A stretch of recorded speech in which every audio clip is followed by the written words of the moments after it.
qytetare dhe qytetar, demokrate dhe demokrat, opozitar dhe opozitare,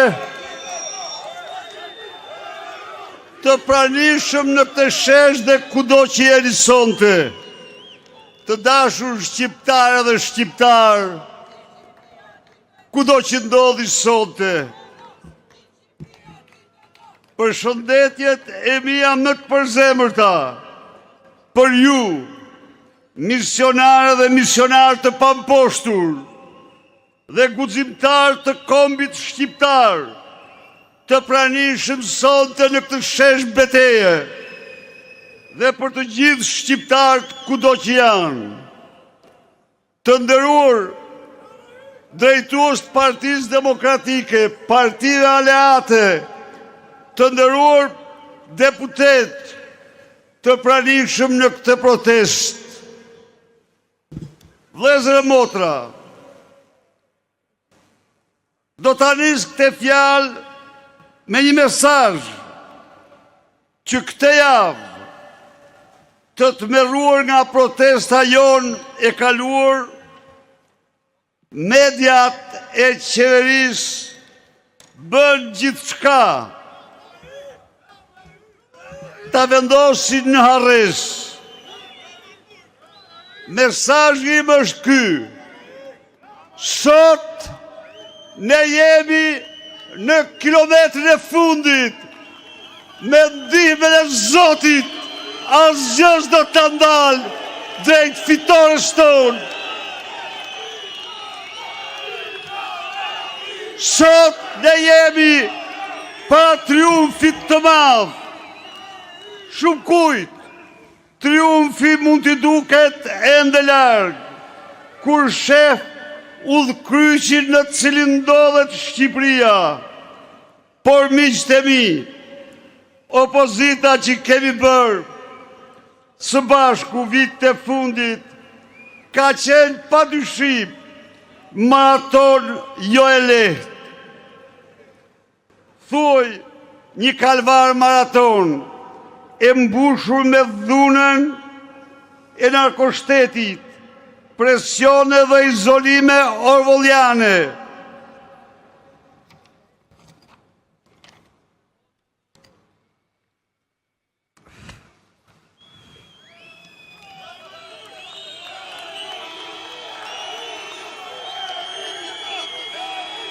Ndaj presione dhe izolime orwelliane ndaj nesh, por dhe një qëndres stoike, sakrifica të dhimbshme nga ne.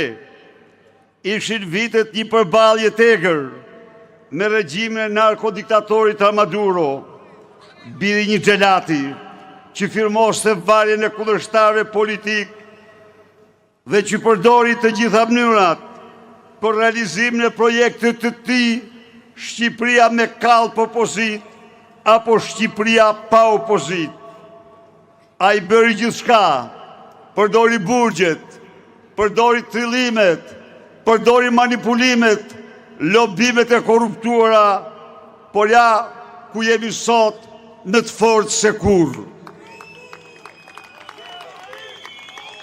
Në udhëtimin ton, që në kilometrat e parë, ne ju dëshmuam shqiptarve dhe botës se projekti Shqipërisë pa opozit, apo kallp opozit, ishte turpi tyre, ishte turpi historisë, që ne të gatshëm për çdo çmim, kur nuk do ta pranonim. Në këtë udhëtim ne u ngritëm si Feniksi nga hidhi, dhe nga izolimi me i thellë, arritëm në kilometrin e fundit, si forca politike me mbështetur nga shqiptarët dhe partit si motra në mbar botën. Arritëm në diktaturë dhe u dëshmë e sigurt e shqiptarëve. Zoti ju bekoft.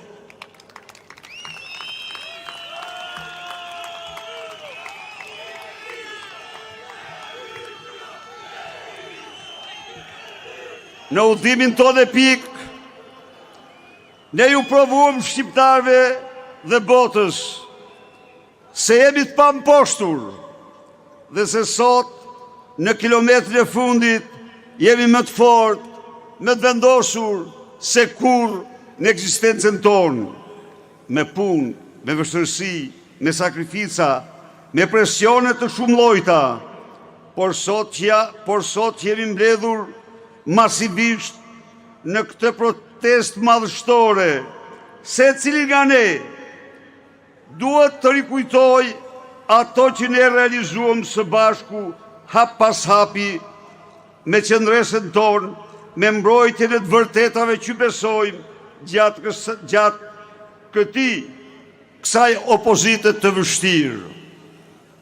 Në këtë udhëtim, duke qëndruar të palkundur dhe sy me sy me narkoshtetin, në mbrojtje të të vërtetave tona, të vlerave të lirisë, ne siguruam 7 rezoluta ndërkombëtare, 7 rezoluta që të gjitha partive të spektrit ton, që qeverisin vendet më të lira, më të fuqishme të planetit, dhe që de facto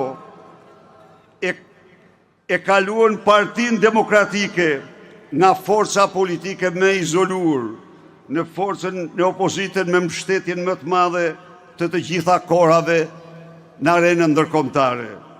7 rezoluta që damkosen para shqiptarëve dhe mbar botës Ramaduron si armikun më të egër të pluralizmit politik dhe votës së lirë të shqiptarëve, narkodiktatorin që ndërtoi në Shqipëri, narkoshtetin e parë dhe të vetëm në Europë, si kryeministrin që plaçkit dhe grabit i papërmbajtur, qytetar shqiptar, si Trubillovicin, e spastrimit të heshtur etnik të shqiptarëve nga Shqipëria, duke vërtetuar kështu se Partia Demokratike jo vetëm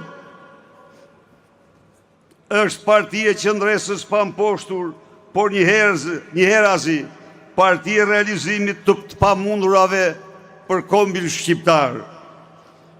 Parti e vizionit të sotëm dhe të ardhmes të Shqipërisë dhe shqiptarëve.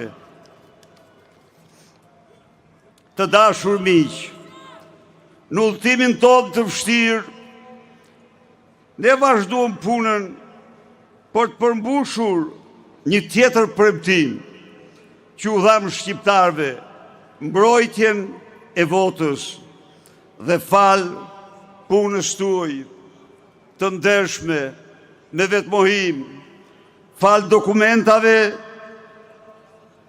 tona, fal përkushtimit dhe persistencës, arritëm që raporti ndërkombëtar i OSBE-ODIHR-it sot është dokumenti, ligji ndërkombëtar që fakton se Edi Rama shndroi zgjedhjet e vitit 2025 në një farzë të shëmtuar elektorale. Përpjekjet e lobimit korruptiv të tij për të parandaluar këtë raport dështuan plotësisht. Miq, jo vetëm kaq, por ne në fakt këto vite u përballëm si asnjë opozit tjetër në Europë, jo vetëm me një qeveri autoritare, por me keqja e të gjitha të këqijave, ne u përballëm me një qeveri organizatë kriminale të kryesuar nga Ramaduro i Europës. Dhe de facto e drejtuar nga klanet më të rrezikshme, më të fuqishme të marijuanës, kokainës në Europë dhe në botë. Miqtë e mi, ne u përballëm këto vite me sundimin e krimit dhe drogës, me urdhrat, vendimarrjet e saj. Ne u përballëm me një propagandë që 24 orë mbi 24 orë mashtron, trillon, manipulon shqiptarët.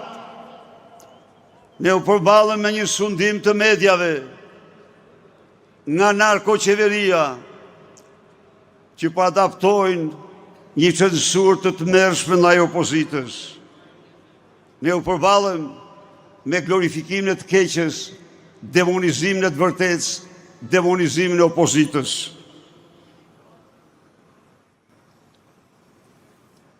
U përballëm me një qeveri kriminale që vjedh miliarde e miliarda euro nga taksat dhe pasurit publike dhe vjedhjet e saj i shtron në vota, votat i shtron në vjedhjet të reja. Miqtë e mi, nuk e bëj pa qëllim të këtë rikujtes të këtyre viteve të fundit, por e bëj sepse pas kësaj maratonet e gjatë, opozita ka arritur tani pikrisht në kilometrin e fundit. Përpara triumfit të saj, dhe këtu nuk do të kishim arritur kur pa bërë punën që kemi bërë, pa arritjet që përmenda, pa patur si parti të vërtet opozitare Partinë Demokratike, pa mbështetje ndërkombëtare që kemi sot, pa dokumentat që disponojmë, që faktojnë farsë elektorale. Misioni ynë, shpëtimi i Shqipërisë do mbetej thjesht një aspirat pa mundësi reale për të konkretizuar.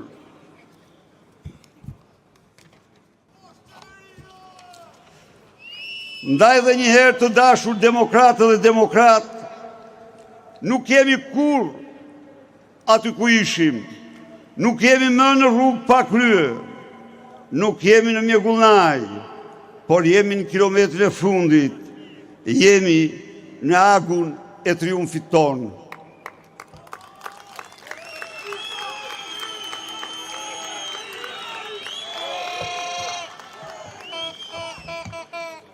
Sot, shumica e shqiptarëve ka të qartë se Edi Rama nuk iken me farzë zgjedhore. Sot, shumica e shqiptarëve ka të qartë se diktatura nuk iken me votë, por ato ikin shemben me revolt dhe vetëm me revolt popullore. Ja ku jemi ne sot. Sot, shumica e shqiptarëve kanë të qartë se Edi Rama kryeson organizatën kriminale më të rrezikshme në Europë. Sot, shumica e shqiptarëve kanë të qartë se Maduro është kreu i narkoshtetit të parë dhe të vetëm në Europë. Sot, shumica e shqiptarëve kanë të qartë se Palloshi Lubis është pengu i saj.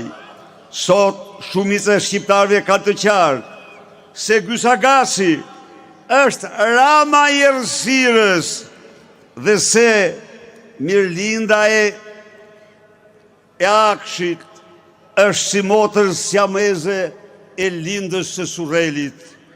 Sot, shumica e shqiptarëve po e kuptojnë dhe se Rama ka bllokuar drejtësinë për të mbrojtur veten, familjarët e tij, pasi ka vjedhur jo miliona, po miliarda. Sot, shumica e shqiptarëve ka të qartë se kryehajduti shqiptarëve nuk iken nga drejtësia, por ai përmbyset vetëm nga zemrimi, revolta dhe vetëm revolta juaj.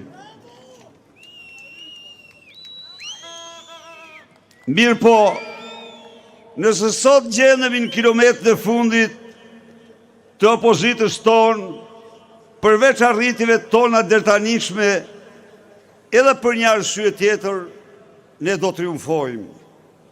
Dhe kjo arsye është kriza e thellë që Edi Rama po kalon, me narkoshtetin që po i shembet përsipër, e pat ju vetë. Një javë të tërë, Edi Rama kërkosej me një ftesë formale që presidenti Donald Trump ju kishte bërë vendeve partnere për bordën e paqes. E pas se si Rama e përdori atë ftesë për të shitur veten, sigurisht arkitekti i bordit, sigurisht themeluesi, por çfarë ndodhi? Ndodhi që në mbledhjen themeluese të bordit, aty ku firmos Bordi i Paqes në Davos. Edi Ramën nuk e pranon të salla. Edi Rama gjendej në parlament, duke bërë avokatin e lubis, duke ulluritur, duke sha si ordiner opozitën. Miqtë e mi, koha ka ndryshuar. Stina është e jona. Ne sot nuk jemi më një parti. Nuk jemi këtu as për një individ. Nuk jemi këtu për asgjë tjetër, por jemi këtu për ndërgjegjen tonë. Jemi këtu për idealet tona.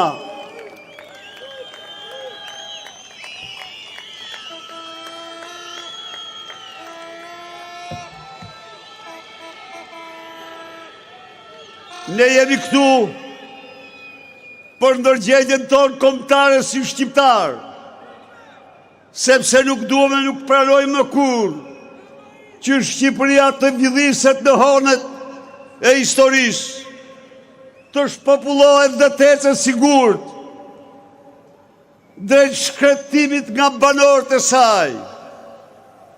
Ne jemi këtu si ndërgjegje dhe ditet njerëzor, se nuk mund pranojmë kur që për karrigën e krimit të Edi Ramës zgjedhjet tona të shtrohen në opozit. Ne jemi këtu si ndërgjegje dhe ditet njerëzor, se nuk mund pranojmë kur që pasuritë publike, taksat e shqiptarëve të plaçkiten nga një grup qeveritarësh, kurse shqiptarët të zhyten çdo ditë me thellë në varfëri dhe mjerim. Ne jemi këtu si ndërgjegje qytetare, si ndërgjegje njerëzore, se s'mund të pranojmë kur këtë agresion të tmerrshëm kundër familjes shqiptare. Ne jemi këtu si qytetarë të denjë të këtij vendi, se nuk mund të pranojmë kur këtë emër të zi që Edi Rama i ka dhënë Shqipërisë si narkoshteti i parë dhe i vetëm në Europë. Prandaj, të dashur qytetarë dhe qytetarë, sonte është thirrja e madhe, është ora jonë të bashkohemi për të përmbysur këtë qeveri, për të krijuar një qeveri teknike, për zgjedhje të reja të ndershme, për një vizion të ri për Shqipërinë dhe shqiptarët, për dignitetin e tyre, për interesin kombëtar, për familjen shqiptare, për ëndrrën e trive shqiptar në Shqipëri, për ligjin dhe kushtetutën dhe barazin para tyre, për luftën me zero tolerancë ndaj krimit dhe korrupsionit, për Shqipërinë që ecën e sigurt drejt integrimit në Europë. Edhe njëherë ju ftoj të bashkohemi, të vazhdojmë të betejë, të vazhdojmë të rrugë në kilometrin e fundit, në kilometrin e fitores. Rrofsh ju, rrofsh Shqipëria, fitore, fitore, fitore.